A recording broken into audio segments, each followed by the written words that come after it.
নমস্কার বন্ধুরা, আমি শুভ্রনীল।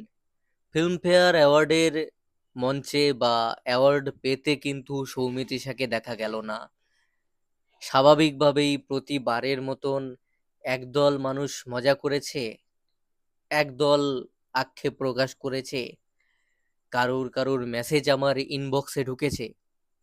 আমি এতদিন কথা বলিনি, আজকে একটা ইনসিডেন্ট ঘটলো, তারপর আমার মনে হলো যে এটা নিয়ে কথা বলা উচিত। ইনসিডেন্টটায় পরে যাব। আমাদের যখন বাড়িতে প্রিয় কোনো সিঙ্গার বা ডান্সার রিয়েলিটি শো এর অ্যাওয়ার্ড পায় না, যাকে আমরা আশা করি যে ট্যালেন্টেড এই পুরস্কৃত হবে, ফাইনালে উইনার হবে, যখন হয় না, তখন আমার বাবা কি বলে জানো? ও পুরস্কার পায়নি, ওকে দেওয়া হয়নি। তার কারণ ওর মধ্যে গুণ আছে, ট্যালেন্ট আছে, এখনই যদি ওকে পুরস্কার দিয়ে দেওয়া হয় তাহলে তো ও গাছে উঠে যাবে। তো সেই কারণে ও পায়নি, ওর অনেকটা পথ চলা বাকি রয়েছে। বিগেস্ট এক্সাম্পল আমাদের দেশের যদি আমি তুলে ধরি, রিয়েলিটি শো এর উইনার নয় কিন্তু মানুষের ভালোবাসায় তারা দেশের সবচেয়ে বড় বড় উইনার অরিজিৎ সিং এবং জুবিন নটিয়াল। তারা কিন্তু কেউ চ্যাম্পিয়ন হয়নি, উইনার হয়নি। এই জিনিসটা আমার বাবা এক্সাম্পল দেয়। ওর মধ্যে খিদেটা তৈরি হবে যে আমি জিততে পারলাম না, ট্যালেন্ট থাকা সত্ত্বে আমি সেরা হয়ে দেখাবো, এখানে আমার গুণকে জাজ করবার কারোর ক্ষমতা নেই এবং আমি এমন পর্যায়ে যাব যেখানে কেউ আমাকে জাজ করতেই পারবে না। এই মানসিকতা তৈরি হবে।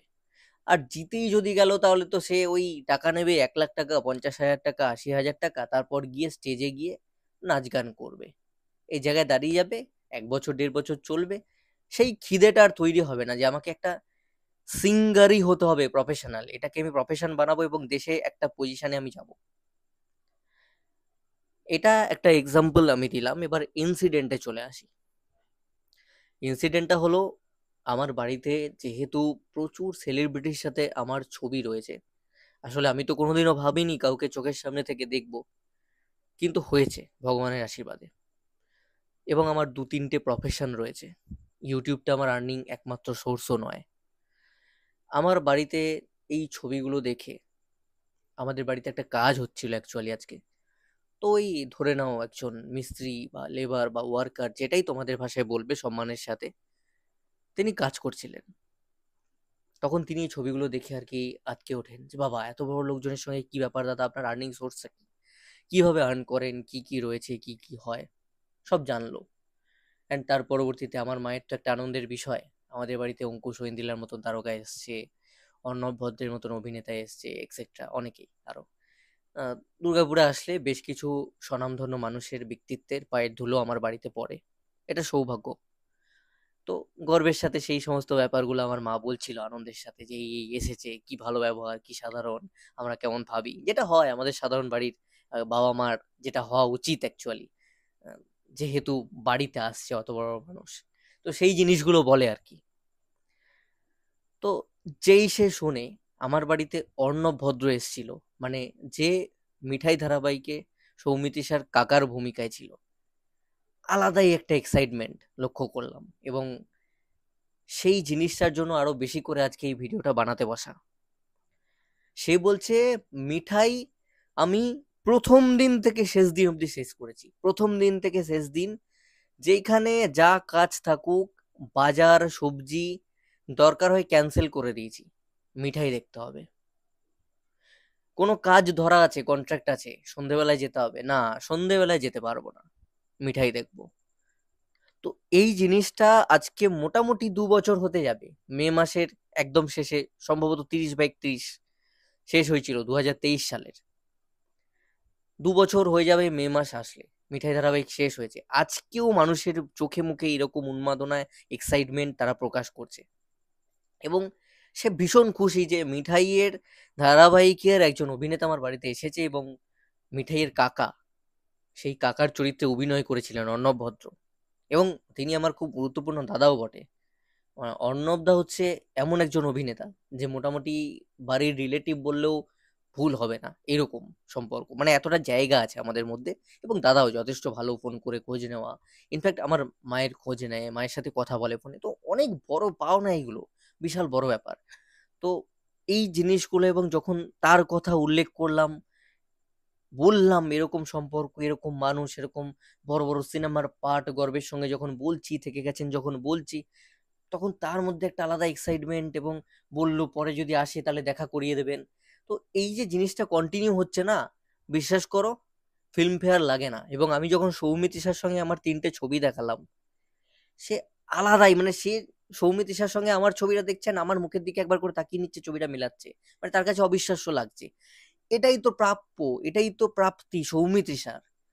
মানে আমি আমার মতন যেহেতু মানুষ সৌমিত্রিষার পাশে দাঁড়িয়েছে, এটা তার বিশ্বাস হচ্ছে না। তার মানে সে সৌমিত্রিষাকে কোন চোখে দেখে, কোন লেভেলে দেখে, কি লেভেলের তারকা সৌমিত্রিষা। তুমি এটাকে অ্যাওয়ার্ড দিয়ে বেঁধে রাখবে? একটা ফিল্মফেয়ার অ্যাওয়ার্ডের মঞ্চে আছে, তাকে অ্যাওয়ার্ড দেওয়া হলো কি না? আর যে এক্সাম্পলটা শুরুতে দিলাম, সব জায়গায় যদি তাকে ডাকাই হচ্ছে, সব অ্যাওয়ার্ড যদি তাকে দিয়ে দেওয়া হচ্ছে, কাজ করার ইচ্ছে বিশ্বাস করে থাকবে না দিনের শেষে? ওরাও মানুষ, সেলিব্রিটিরাও মানুষ, যখন তখন ডানা গজাতে পারে। থাকুক না, ভালো কাজ করার খিদেটা থাকুক না। নাম করেছে, কিন্তু তোমরা কি চাও না যে তোমাদের তারকা এইখানে আজকে আছে, এই জায়গায় কালকে পৌঁছে যাক? তাই কাজের খিদে থাকা ভালো, ভালো ভালো কাজ করুক। তোমাদেরকে একটাই কথা বলবো, তোমরা কিন্তু যে কোনো উপায়ে সৌমিত্রিষার যে কোনো কাজকে সাপোর্ট করবে। 10ই জুন ছবিটা তোমরা কতজন সিনেমা হলে গিয়ে দেখেছো? সৌমিত্রিষা বেরিয়ে যাক বা না যাক, আমি নিজেও বলেছিলাম সৌমিত্রিষা বেরিয়ে গেছে, বেশ করেছে। তোমরা আমার ভিডিও দেখেছো, আমি সাপোর্ট করেছিলাম। কিন্তু 10ই জুন ছবিটা কিন্তু আমি বারবার করে বলেছিলাম যে দেখবে, যদি খারাপ রেজাল্ট হয় সৌমিত্রিষার বদনাম হবে। কারণ ওই সিনেমাটায় চমক বলতে কিন্তু সৌমিত্রিষা। আদারওয়াইজ আমি সিনেমাটা দেখেছি, এখন বলতে পারি কিচ্ছু ছিল না। সৌমিত্রিষার জাস্ট ফেসটাকে বিক্রি করতে চেয়েছিল।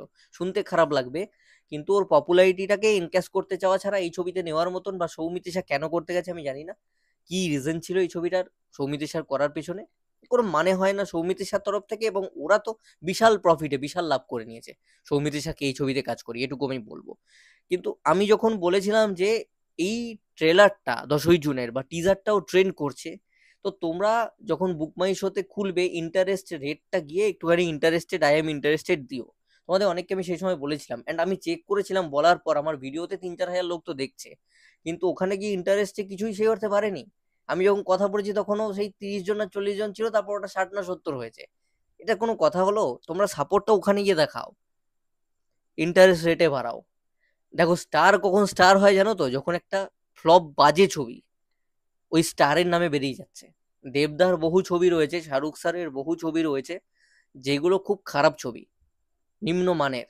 সালমান খানের একাধিক ছবি পাতে দেওয়া যায় না, কিন্তু নামের জোরে কিন্তু ছবি বেরিয়ে যায়। এবং সালমান খান রিসেন্টলি বলেছেন যে ফ্যানেরা এমন, আমার যদি খুব খারাপ ছবিও হয় 150-200 কোটি করিয়েই দেয় ফ্যানেরা, ভালোবেসে।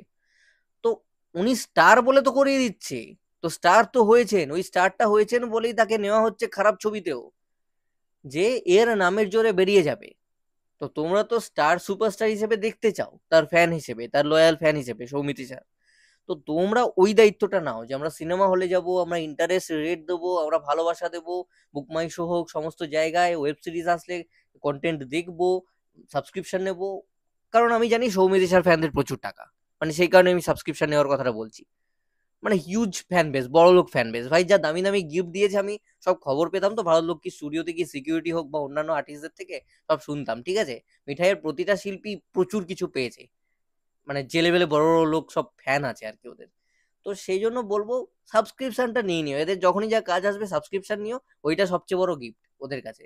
তোমরা সবাই যখন সাবস্ক্রিপশন নেবে, প্ল্যাটফর্মগুলো বুঝবে যে এর কাজ আজকে এনেছি, এত লোক সাবস্ক্রিপশন নিচ্ছে, একে পরবর্তীতে আরো একটা কাজ দেবো, কাজ পাবে, ভালো কাজ পেলে আরো নাম হবে, স্টার সুপারস্টার হবে। আর এইটাই ব্যাপার, যে কোন ছবিটা তার খারাপ, বা কি খারাপ করছে, খারাপ ছবি সাইন করছে না, পরবর্তীটা খারাপ হবে সেটা না। সে স্টার সুপারস্টার, তোমরা সেরকম যদি তাকে বানাতে চাও, তাহলে তার নামে কিন্তু খারাপ ছবিও যেন বেরিয়ে যায়। তাই তোমরা খারাপ বলে আমরা ইন্টারেস্ট দিলাম না, দেখলাম না, তা নয়। তাহলে আর কি স্টার হলো? স্টারের নামে খারাপ জিনিসপত্র বেরিয়ে যায়, যেগুলো এক্সাম্পল দিলাম, তো তার নামে যেন খারাপ জিনিসপত্র বেরিয়ে যায়। সে আছে, তাকে দেখার জন্য তোমরা সিনেমা হলে যাবে, বুকমাই শোতে ইন্টারেস্ট রেট দেবে। এতটুকুই বলবো, এইটা সবচেয়ে বড় অ্যাওয়ার্ড। কোনো ফিল্মফেয়ার অ্যাওয়ার্ড, কোনো জলসা পরিবার অ্যাওয়ার্ড, কোনো সোনার সংসার কিচ্ছু লাগবে না। তোমরা পাশে থেকো।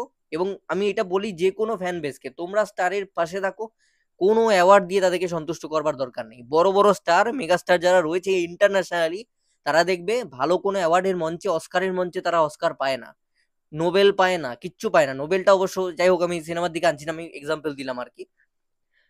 মানে হয় না, মানে যে কোনো বড় বড় মঞ্চে সেই অর্থে যারা জনগণের কাছে অ্যাকসেপ্টেড, তারা ইন্টারন্যাশনালিও ডাক পায় না, খ্যাতি পায় না, তারা মানুষের স্টার হয়ে থাকে। ঠিক আছে, বড় বড় হলিউড, বলিউড, আমাদের দেবজিৎকে তুলে ধরে নাও, ভালো ভালো অ্যাওয়ার্ড এদেরকে দেওয়া হয় না, নমিনেট করা হয়, কিন্তু মানুষের হৃদয়ে এরা বসে আছে। তো তোমরা সেই হৃদয়ে তো জায়গা দিয়েছো, কিন্তু কাজগুলোকেও দেখতে হবে, সাপোর্ট করতে হবে, ব্যাস এতটুকুই তোমাদের রেসপন্সিবিলিটি। বাদ বাকি তোমাদের ভাববার দরকার নেই, এইখান থেকে এইখানে কখন পৌঁছে যাবে, তোমরাও বুড়ো হয়ে যাবে।